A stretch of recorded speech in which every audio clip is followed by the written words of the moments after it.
Last summer, I went through about 2 months of what you might call inspiring myself or priming myself by reading and buying hundreds of magazines and walking the streets of New York, and I took off 40 pounds. I gave up smoking. I did all kinds of things to myself to get myself stimulated or started in some direction. And then I went through my notes, which is always a good stimulation, the notes from the past. There are many pieces that I've been intending to make, but I never get around to making, and so on. And finally, I sat down, or I wouldn't say finally, let's say as a beginning, I sat down and made a list of about 50 things I would like to make. Just what came into my mind as a result of this self-priming. But gradually, as I go along, the list gets shorter. I knock out things that don't seem to be particularly important, or that can be saved for later, or that seem just plain silly. And the list gets shorter and shorter and shorter, and more realistic. Everything progresses from the wildest dreams to what can actually be done. And it's surprising how little one can do, really, you know, when you get right down to it. But it's enough. I found that I had more than enough for this show. And I have, as a residue from thinking about all the things I could do, I have maybe 100 ideas here for future shows, which I don't know if I'll ever get around to. It accumulates. There's an awful lot of paper lying around the studio, awful lot of sketches that will never be realized.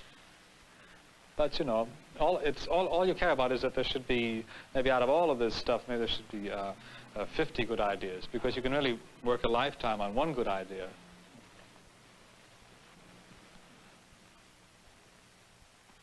I write every day, and I feel very unsure about what I write. And as a matter of fact, I have a suspicion that I write them to get them out of my system.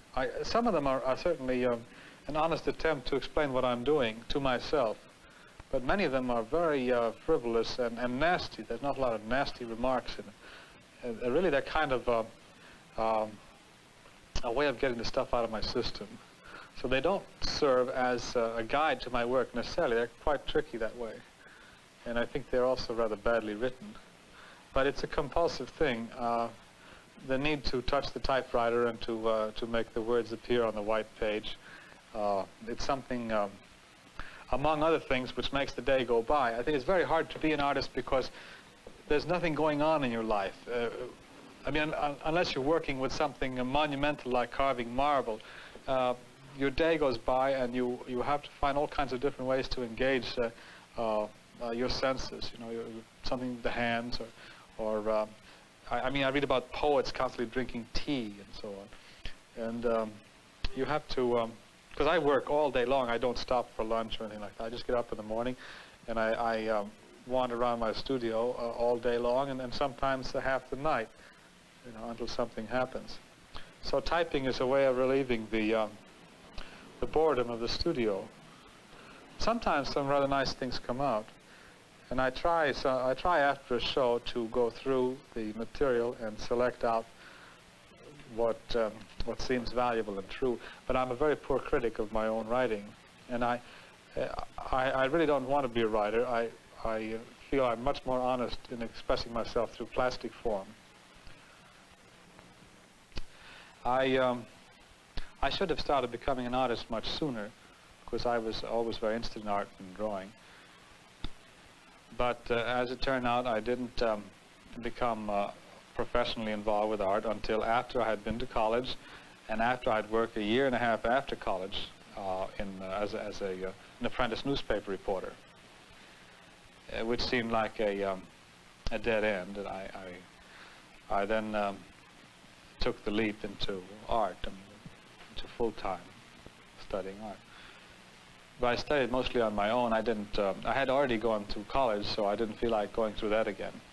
So more or less I worked out the problems myself. I did go to a few classes and met some people, some other artists, and talked about the problems of being an artist. But it was really what I've done has been the result of my own analysis of what what I think the thing called art is. It's mainly been through going into myself and finding rooting expression in my own daily life, or my perception of nature, and a process over a number of years of sort of digging into myself and finding the form for what I discovered in myself. The home is full of sculpture-like objects, such as the sink, or the toilet, or the tub, or the appliances that you use, the toaster, the orange squeezer, and the can opener. Objects that are sculpture in concept, they stand in space.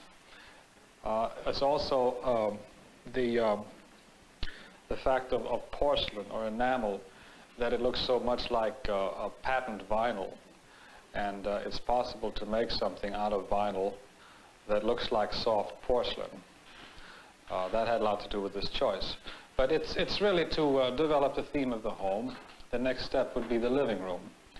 And I've already dealt with parts of the kitchen, but I might deal with an entire kitchen using a stove and maybe a washing machine or a dryer, something like that. I prefer a material and a subject that suggests change and flow, which is, for example, why I choose ice cream and the representation of ice cream in plaster. And here I'm using a soft cloth, soft vinyl fabric, to suggest the possibilities of change in relation to an object.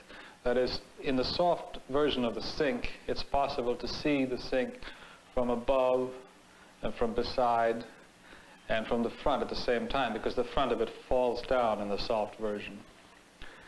And also there are changes in meaning, or changes in subject matter and changes in image that happen as a result of the softness. What is identifiable as a sink takes all kinds of different forms and can be identified in many different ways if the material is changed into soft material. The whole thing is that I say this is a sink, and from there it can be almost anything depending on who's looking at it. You can always go back and say it's a sink, that is defined as a sink, but I wouldn't want to set any limits to where the image can go after that. People will see their own images or whatever they want to see. In general, my approach is to set a limit, a general limit, and within that limit let things have a life of their own, take their own form. And that's what happens with the cloth, and that's what happens when I do a performance, a happening. I set very general limits within which people develop themselves in relation to the objects that I give them. I don't know why the toilet should be offensive to people as a subject. It has never hit me that way at all. That is, I've not chosen a subject that deliberately to shock anybody. I've just assumed that that's one of the sculptures of the home, and it's such an important and obvious part of the home that I just have accepted it. It's a highly idealized version of a common toilet. It's also magnified in scale. It's placed up on a pedestal, and everything is done to make it, to emphasize its existence as a sculpture object, to remove the association, I think, to make you see the thing as itself.